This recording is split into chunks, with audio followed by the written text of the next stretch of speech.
Baik, Assalamualaikum warahmatullahi wabarakatuh. Perkenalkan, saya Fatur Rahman dari program studi pendidikan guru sekolah dasar dengan NIM 1054011004522. Video kali ini saya akan membahas materi manajemen pendidikan di sekolah dasar. Dan tak lupa saya berterima kasih kepada Dr. Sirajuddin SPD sebagai dosen pengampu mata kuliah manajemen pendidikan di sekolah dasar. Untuk lebih jelasnya, simaklah video dari saya.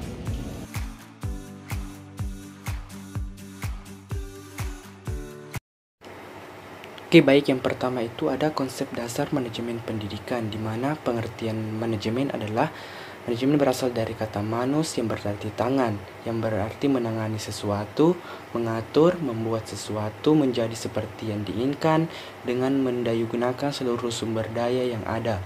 Secara sederhana, manajemen pendidikan adalah suatu lapangan dari studi dari praktik yang terkait dengan organisasi pendidikan, sehingga diharapkan melalui manajemen pendidikan tersebut, tujuan pendidikan dapat dilaksanakan secara efisien dan efektif.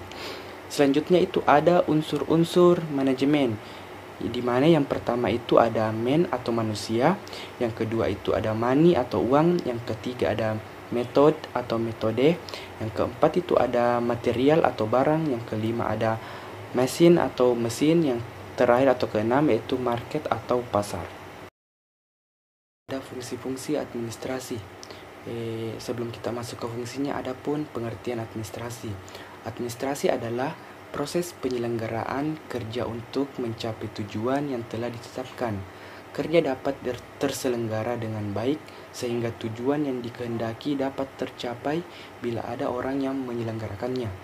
Jadi, administrasi adalah penyelenggaranya dan manajemen adalah orang yang menyelenggarakan kerja. Selanjutnya ada fungsi-fungsi administrasi. Yang pertama itu ada perencanaan atau planning, yang kedua pengorganisasian atau organizing, yang ketiga pengordinasian atau coordinating, dan yang keempat itu ada komunikasi, yang kelima ada supervisi, yang keenam kepegawaian, dan yang ketujuh ada pembiayaan, dan yang terakhir itu penilaian atau evaluasi. Yang ketiga itu ada ruang lingkup administrasi pendidikan dan manajemen pendidikan.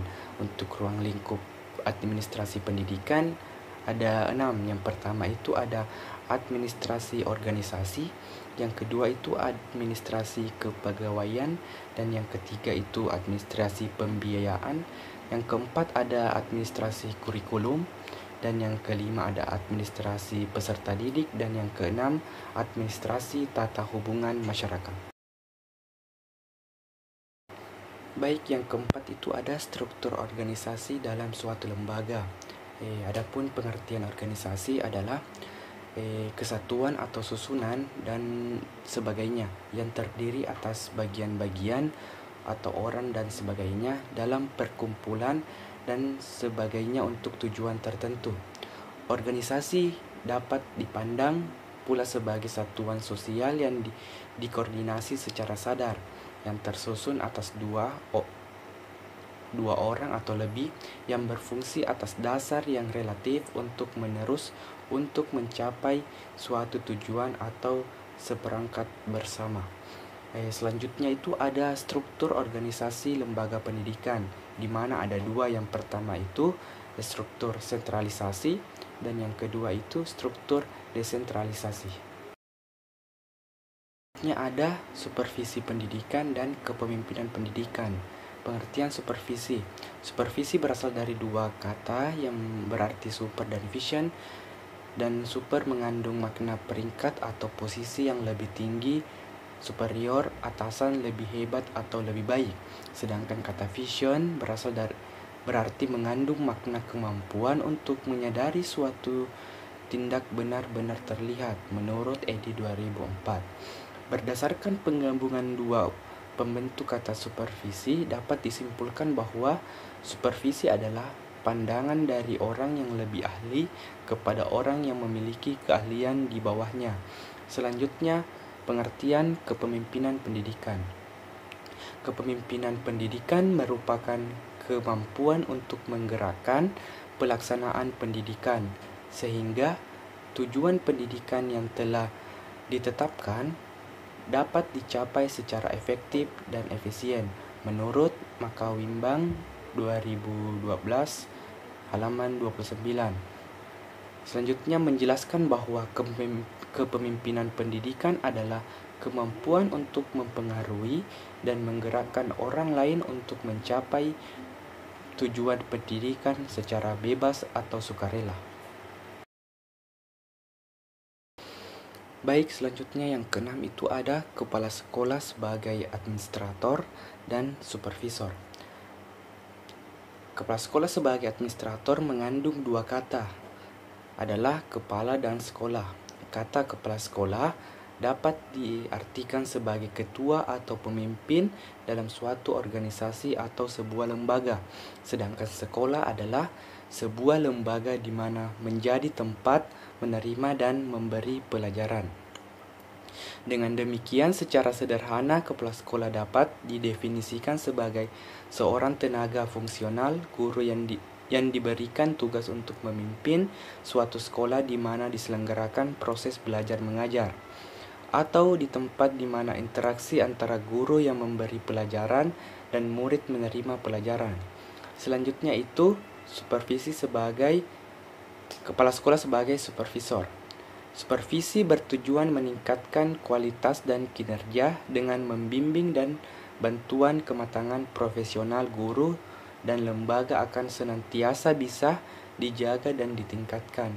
Jadi dalam hal ini peran kepala sekolah sebagai supervisor dalam proses pengelolaan pendidikan menduduki peranan yang sangat penting, di mana tugas kepala sekolah sebagai supervisor atau pengawas memang tidaklah ringan.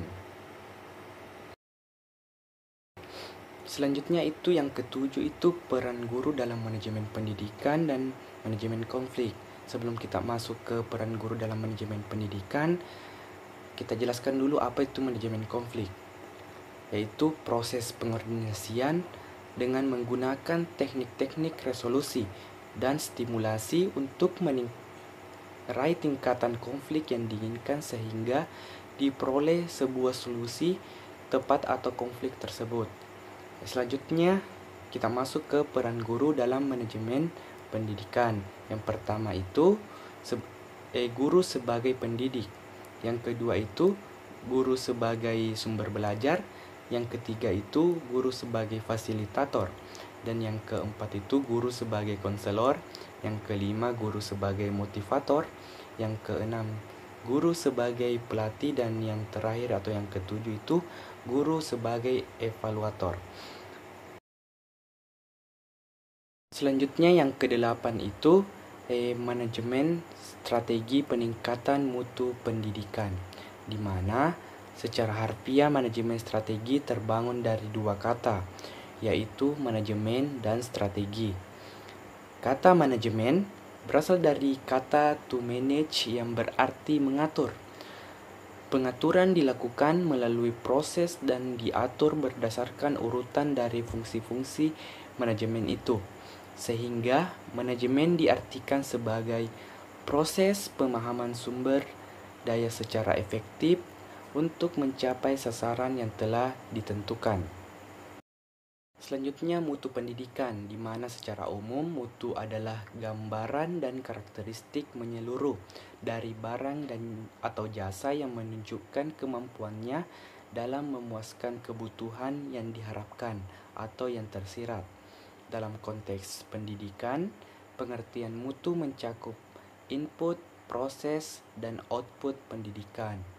Selanjutnya, manajemen peningkatan mutu pendidikan, di mana terbagi 5. Yang pertama itu kepemimpinan sebuah kepala sekolah. Yang kedua itu guru. Yang ketiga siswa atau murid. Yang keempat itu kurikulum. Dan yang kelima itu jaringan kerjasama. Itu ada pengambilan keputusan dan pemecahan masalah, di mana pengambilan keputusan itu adalah proses memilih di antara berbagai alternatif atau pemilihan untuk mencapai tujuan tertentu. Proses ini melibatkan identifikasi masalah, analisis informasi yang relevan, evaluasi berbagai pilihan, dan akhirnya memilih solusi yang dianggap sebuah terbaik. Pengambilan keputusan dapat dilakukan secara individu ataupun berkelompok. Selanjutnya, pemecahan masalah. Pemecahan masalah adalah proses yang dilakukan untuk menemukan solusi atau cara mengatasi suatu masalah. Proses ini mencakup serangkaian langkah yang dimulai dengan identifikasi masalah, analisis penyebabnya, dan pencarian alternatif solusi, pemilihan solusi terbaik, dan akhirnya mengimplementasi solusi tersebut. Baik, demikianlah video dari saya mengenai manajemen pendidikan di sekolah dasar. Kurang dan lebihnya mohon dimaafkan. Wabillahi taufiq wal hidayah. Wassalamualaikum warahmatullahi wabarakatuh. Assalamualaikum warahmatullahi wabarakatuh. Perkenalkan, saya Fatur Rahman dari Program Studi Pendidikan Guru Sekolah Dasar dengan NIM 10540110452. Kalian bingung mau masuk kampus mana? Di Universitas Muhammadiyah Makassar solusinya. Jika kalian bingung untuk mau masuk prodi mana, program studi pendidikan guru sekolah dasar, di mana sudah terakreditasi unggul. Jika kalian berminat, langsung saja bergabung di kampus Universitas Muhammadiyah Makassar dan program studi pendidikan guru sekolah dasar. Itu saja.